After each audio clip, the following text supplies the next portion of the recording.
गौर test में 165 run की ऐतिहासिक जीत के बाद टीम इंडिया अब कोलंबो के सिंगलीज स्पोर्ट्स क्लब यानी एसएससी में 2-0 से सीरीज सील करने उतरने वाली है। लेकिन कोलंबो में सिर्फ श्रीलंका की टीम ही नहीं बल्कि कोलंबो का मौसम और एसएससी की 22 गज की पट्टी यानी पिच भी टीम इंडिया की रणनीति का कड़ा इम्तिहान लेने वाली है। तो क्या कोलंबो में बारिश मैच में विलन बनेगी? एसएससी की पिच गॉल से कितनी अलग होने वाली है? और क्या गॉल टेस्ट में सिर्फ एक विकेट लेने वाले कुलदीप यादव को इस पिच पर इस टेस्ट मैच में ड्रॉप करके ऑफ स्पिनर सारांश जैन का डेब्यू कराएगा Indian team management coach Gautam गंभीर?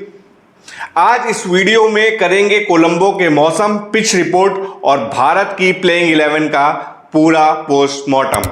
सबसे पहले बात करते हैं कोलंबो के मौसम की, क्योंकि अगले 5 दिन फैंस के लिए थोड़े चिंताजनक हो सकते हैं। क्योंकि अगर मैच में बारिश आ जाए तो मूड खराब हो जाता है। मेरा तो भाई मूड खराब हो ही जाता है। मैच के दौरान बारिश तो बिल्कुल नहीं पसंद।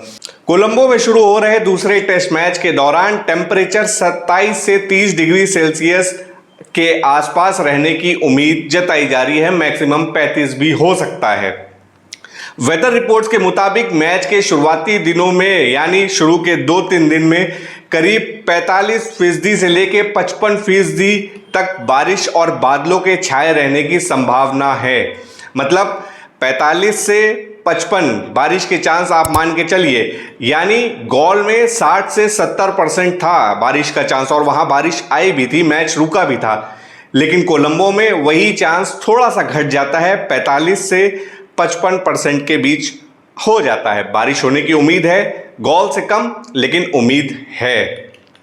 तो बारिश होने की उम्मीद है तो इसका मतलब है कंडीशंस कैसी रहेंगी? ओवरकास्ट कंडीशंस रहेंगी, बादल छाए रहेंगे, जिसकी वजह से शुरुआती सेशंस में तेज गेंदबाजों को हवा में स्विंग और पिच से सीम मूवमेंट भरपूर मिलेगा। यानी जो भी टीम टॉस जीतेगी, चाहे इंडिया या श्रीलंका, उसके लिए मौसम का मिजाज देखकर फैसला लेना बहुत बड़ा फैक्टर साबित होगा, जैसे इंडियन स्पिनर कोच साईराज बाहुतले ने कहा था। अब आ जाते हैं सबसे अहम पहलू पर, यानी सिंगलीज स्पोर्ट्स क्लब एसएससी की पिच रिपोर्ट पर, और समझते हैं ये गॉल पिच से कितनी अलग होगी। तो देखिए, गॉल समुद्र के किनारे था, जहां तीसरे दिन से ही दरारें खुलने लगी थी, धूल उड़ने लगी थी पिच से। लेकिन श्रीलंका क्रिकेट बोर्ड एसएससी पर रैंक टर्नर या डस्ट बाउल पिच बनाने से बच रहा है, ताकि उनके युवा बल्लेबाज इंडियन स्पिनर्स के जाल में ना फंसे, मानव सुथार और रविंद्र जडेजा के जाल में ना फंसे, जैसा कि गॉल टेस्ट में हुआ था। अब एसएससी की पिच पारंपरिक रूप से पहले 2 से 3 दिन बल्लेबाजों के लिए काफी अनुकूल मानी जाती है, यानी बैटिंग फ्रेंडली रहती है। शुरू के 2-3 दिन ही यहां पर स्पीड और बाउंस के साथ बैट पर बॉल आती है, यानी बैटर फ्रेंडली रहती है 2 से 3 दिन। इस सपाट और बाउंस वाले विकेट पर स्पिनर्स को गॉल जैसी आसान मदद तो नहीं मिलेगी। मैच के चौथे और 5वें दिन ही पिच पर टर्न आएगा। मतलब शुरू के 2-3 दिन आप समझिए आपको अच्छी बल्लेबाजी देखने को मिलेगी।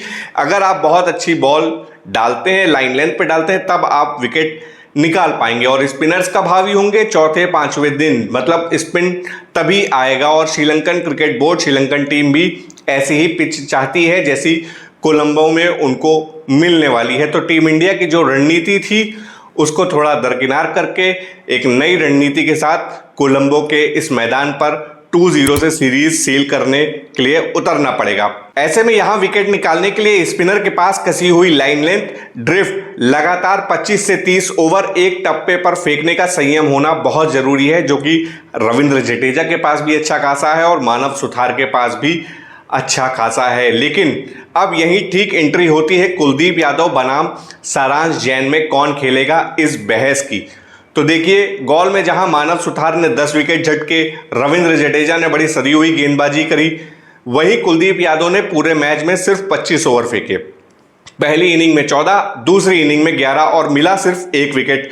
लंकाई बल्लेबाजों ने उनकी धीमी गति को बैकफुट पर बहुत आसानी से टैकल किया और इस बात को लेकर रसल अर्नोल्ड, जो कि पूर्व श्रीलंकाई खिलाड़ी हैं, उन्होंने भी बताया कि कुलदीप को खेलना बहुत इजी था।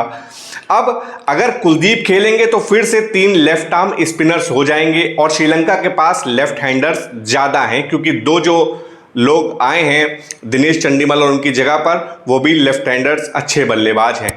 अब आपको बताता हूं सारांश जैन का दावा क्यों मजबूत है और वो कैसे टीम इंडिया में खिलाए जा सकते हैं कुलदीप यादव की जगह पे।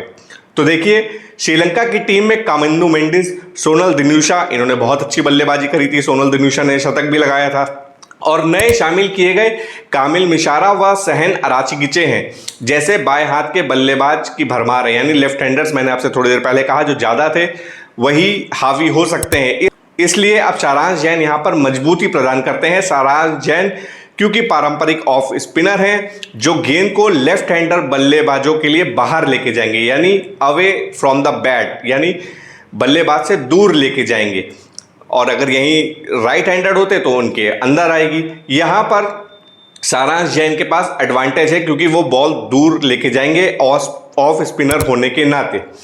कोलंबो जैसी फ्लैट पिच पर जब रन रोकना और एक छोर से दबाव बनाना होगा तो सारांश जैन का क्लासिकल कंट्रोल और फर्स्ट क्लास का अनुभव भारत के लिए एस फैक्टर बन सकता है, क्योंकि उन्होंने फर्स्ट क्लास में भी 180-90 के बीच में विकेट्स लिए हुए हैं। तो ये एक बहुत अच्छा फैक्टर साबित हो सकता है, और इसकी कमी टीम इंडिया को गॉल टेस्ट में खल रही थी क्योंकि कुलदीप उतने असरदार थे नहीं और ऑफ स्पिनर की तलाश में टीम इंडिया वहां पर भी था, इसीलिए पडिक्कल से भी उसने एक आध ओवर फिकवाए।